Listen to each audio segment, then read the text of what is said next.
वह लड़का जिसका नाम ली होता है चुई को उसकी जान बचाने के लिए थैंक्स कहता है। जब वह वहाँ से चला जाता है तो चुई उसके बारे में सारी डिटेल चेक करती है तो उसे पता चलता है कि वह बहुत बड़ा बिजनेसमैन है। तो वह अपना डेथ क्लॉक रोकने के लिए उसके साथ रहने का प्लान सोचने लगती है। तभी उसे पता चलता है कि उसे एक गाड़ी के ड्राइवर की जरूरत है तो वह उस जॉब के लिए अप्लाई करती है। लेकिन जब वह उसका इंटरव्यू लेता है तो वह उसे रिजेक्ट कर देता है। चुई फिर भी नहीं मानती और बहुत जिद करती है तो वह उसे एक शर्त पर ड्राइवर रख लेता है कि वह कभी लेट नहीं होगी। चुई इतनी खुश होती है कि वह अगले दिन टाइम से बहुत पहले ही कार में उसका वेट कर रही होती है। यह देखकर वह उससे बहुत इंप्रेस होता है और उससे बहुत जेंटली बिहेव करता है और उसे अपने साथ ही खाना खाने को कहता है। असल में वह चुई को पसंद करने लगता है और उसे प्रपोज भी कर देता है, लेकिन चुई उसे मना कर देती है। जब चुई देखती है कि उसे टच करते ही उसकी लाइफ का टाइम बढ़ने लगता है तो वह अपनी लाइफ का टाइम बढ़ाने के लिए बहाने से उसे टच करती रहती है। एक दिन जब ली की कजन जो अब उसकी फियांसे है चुई को जब उसके साथ देखती है तो वह जेलस होती है और उससे रूडली बिहेव करती है। जब वह होटल में खाना खाने आते हैं तो वह चुई को पैसे देकर कहीं बाहर से खाने को कहती है। पहले तो ली कुछ नहीं बोलता, लेकिन जब वह चुई को बाहर खाना खाते देखता है तो उसे बहुत गुस्सा आता है और वह डिनर छोड़कर गुस्से में चुई के साथ वहाँ से चला जाता है। वह चुई को बहुत डांटता है कि वह उसकी कजन से पैसे लेकर बाहर टेबल पर खाना खाने क्यों बैठ गई। ये सुनकर चुई कहती है इसमें गलत क्या है, मैं तो सिर्फ एक वर्कर हूँ। लेकिन ली उससे कहता है कि मुझे अच्छा नहीं लगता कि तुम्हारे साथ कोई बदतमीजी करे। चुई भी गुस्सा हो जाती है और कहती है मैं तुम्हें पहले भी बता चुकी हूँ कि मैं तुम्हारे साथ रिलेशन में नहीं आना चाहती। यह कहकर वह वहाँ से चली जाती है। अगले दिन ली चुई को जल्दी आने को कहता है क्योंकि उसे आज अपने भाई को एयरपोर्ट से पिक करने भी जाना था। वो चुई को देखकर बहुत हैरान होता है और पूछता है तुमने जॉब पर एक लड़की को कैसे रख लिया। ली के मना करने के बावजूद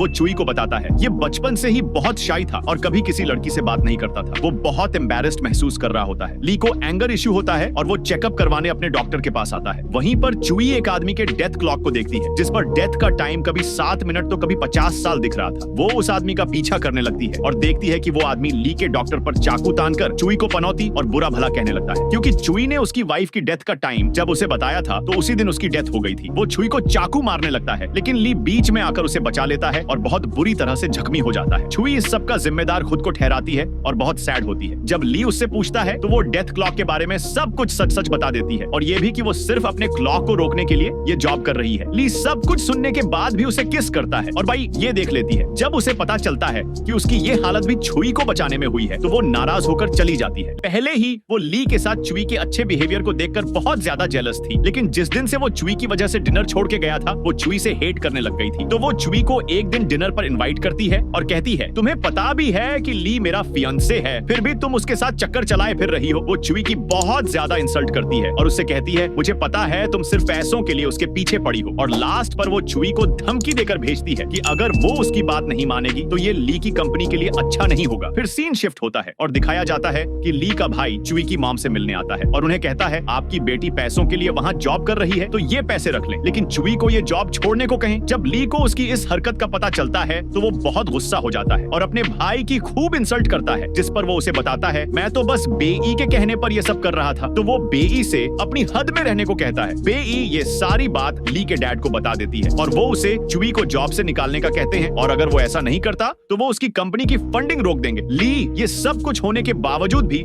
उसे जॉब से नहीं निकालता। फिर हमें पता चलता है कि ली की पहली गर्लफ्रेंड से उसका ब्रेकअप भी उसके डैड ने ही करवाया था, जिसके शॉक से वो अभी भी रिकवर नहीं हुआ होता और बहुत ज्यादा टेंशन की वजह से वो हर वक्त गुस्से में ही रहता है। फिर हमें ली के सबसे बड़े भाई यून के बारे में बताया जाता है कि उसके पैदा होते ही उसकी मॉम की डेथ हो गई थी, जिस वजह से सब फैमिली वाले उसे बैड लक समझते थे और उससे बहुत बुरी तरह पेश आते थे। और तो और उसके डैड भी उससे बहुत रूडली बात करते थे और उसे अपने बिजनेस में किसी काम को हाथ नहीं लगाने देते थे। सारी फैमिली में ली ही उसे अपना सगा मानता था और उससे अच्छी तरह बात करता था। वो ऊपर ऊपर से तो खुश रहने की एक्टिंग करता था, लेकिन वो हर वक्त अपनी मॉम को याद करता रहता था और सोचता था कि अगर वो जिंदा होती तो फिर मुझसे कोई भी इस तरह का सुलूक न करता। ली चुई के डेथ क्लॉक को रोक कर रखने के लिए उसे अपने बेडरूम के साथ वाले रूम में शिफ्ट कर देता है। चुई को सिंगिंग बहुत पसंद होती है और वो ऑडिशन देने जाती है। ली बाई से कहकर उसे सिलेक्ट करवा देता है। जब ली और चुई वहाँ जाते हैं तो ली एक लेडी को देखकर बहुत गुस्से में वहाँ से चला जाता है, लेकिन बाई चुई को उससे इंट्रोड्यूस करवाती है और उसे ली के अफेयर के बारे में बताती है। ये जानकर चुई अंदर ही अंदर बहुत दुखी हो जाती है। जब वो घर पहुंचती है तो वो ली के भाई की डेथ क्लॉक को देखती है जिसमें उसके पास सिर्फ 30 दिन बचे होते हैं। वो उन्हें कहती है आपकी हेल्थ दिन ब दिन खराब होती जा रही है, आप किसी अच्छे डॉक्टर से चेकअप क्यों नहीं करवाते। वो चुई की एडवाइस पर डॉक्टर को देखता है तो उसे पता चलता है कि उसे लास्ट स्टेज का का कैंसर है और उसके पास कुछ हफ्ते ही बचे हैं। वो छुई को मना करता है कि वो ये बात ली को न बताए। छुई ली से उस अफेयर वाली बात को लेकर गुस्सा तो होती है, लेकिन वो फिर भी उसे जाकर उसके भाई की कंडीशन का बताती है और उसे समय बिताने का कहती है। जब ली को ये पता चलता है तो वो अपना सारा समय उसके साथ बिताता है और उसका ख्याल रखने की पूरी कोशिश करता है, लेकिन अंदर ही अंदर वो बहुत दुखी होता है। कुछ दिनों बाद उसके भाई की डेथ हो जाती है और उसकी सारी फैमिली टूट कर रह जाती है। ली इस इंसिडेंट के बाद बहुत सैड रहने लगता है। छुई अपनी जॉब पर ली की एक्स और बाई के साथ खाना खा रही होती है